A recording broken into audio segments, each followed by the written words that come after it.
warahmatullahi wabarakatuh.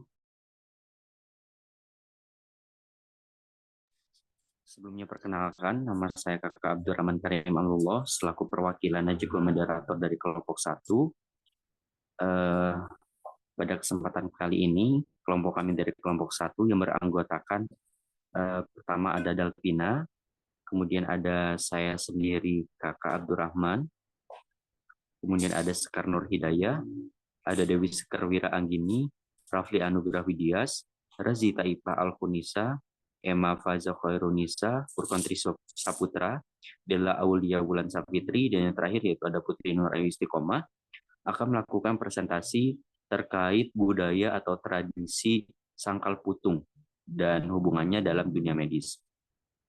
Adapun cakupan penjelasan pada kali ini, yang pertama yaitu apa definisi dari sangkal putung itu sendiri apa, kemudian faktor masyarakat atau warga lebih memilih pengobatan alternatif sangkal putung, lalu kemudian dampak bagi kesehatan kepada masyarakat itu sendiri, dan yang terakhir yaitu adalah kesimpulan. Dan mungkin untuk materi yang pertama akan disampaikan oleh teman saya. Silakan. Baik, terima kasih kepada moderator atas kesempatannya. Untuk definisi sangkal putung sendiri, yaitu merupakan salah satu pengobatan tradisional yang masih digunakan oleh masyarakat Indonesia dan masih tersebar di beberapa wilayah dengan berbagai sebutan yang berbeda, salah satunya di Pulau Jawa dengan sebutan sangkal putung. Nah, sangkal putung itu sendiri adalah pengobatan alternatif penyambungan tulang yang patah akibat kecelakaan atau jatuh dengan metode tradisional tanpa mengalami pembedahan.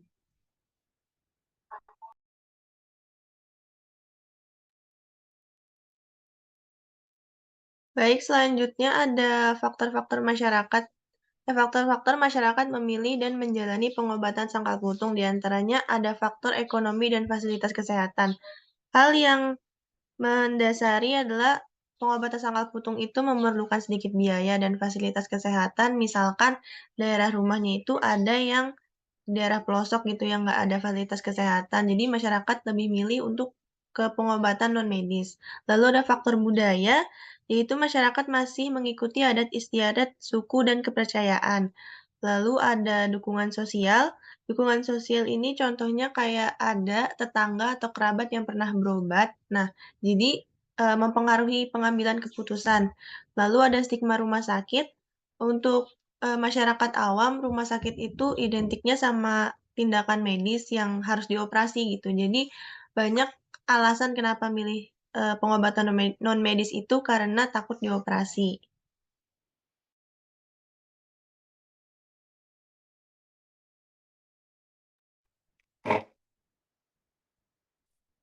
Baik, untuk metode pengobatan yang digunakan, yaitu pemijatan, yang pertama, yang kedua akupuntur, yang ketiga cara lain di luar di luar nalar manusia yang kadang juga digunakan.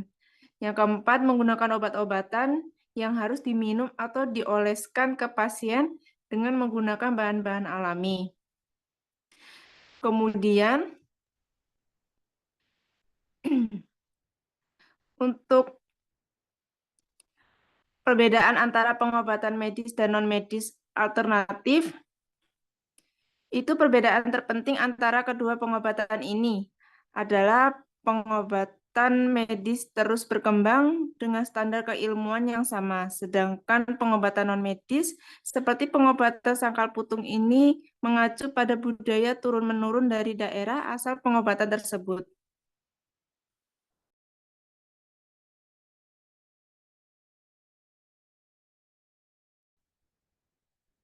Pengobatan tradisional sangkal putung ini masih memiliki pro dan kontra di masyarakat.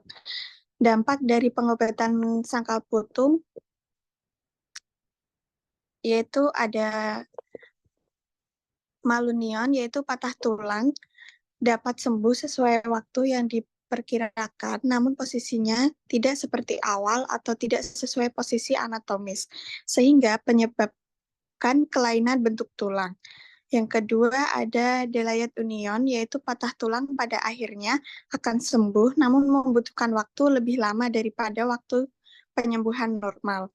Yang ketiga ada pseudoratorosis yaitu patah tulang gagal sembuh, menyambung, dan akan disertai pembentukan jaringan fibrosa atau false joint, artinya bagian yang patah tidak akan berfungsi dengan normal seperti sebelum sakit.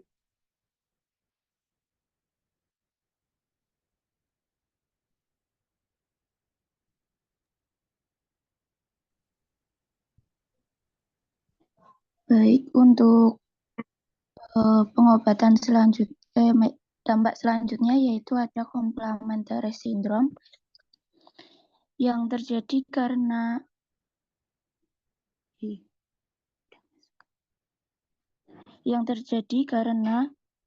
tulang yang luka kemudian dipijit-pijit pada pengobatan alternatif sehingga menyebabkan pembuluh darah tertekan atau mirip tercekik. Apabila tidak ditangani dengan segera akan menyebabkan nekrosis jaringan atau mati. Jika dibiarkan lebih lama atau tidak ditangani dengan segera, maka dapat diamputasi. Kemudian ada komplikasi. Penanganan yang tidak tepat mengakibatkan cedera di bagian struktur penting seperti pembuluh darah dan syaraf. Kemudian jika terjadi kasus patah tulang terbuka dan kemudian dilakukan penanganan yang asal, maka bisa menyebabkan asimetritis atau infeksi pada tulang.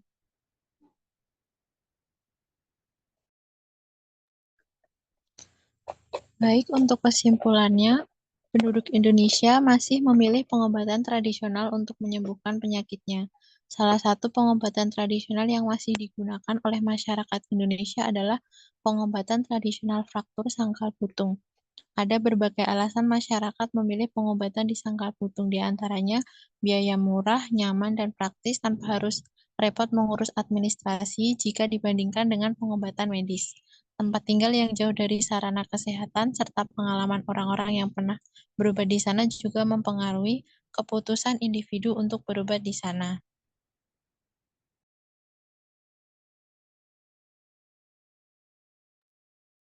Baik, mungkin itu presentasi dari kelompok kami.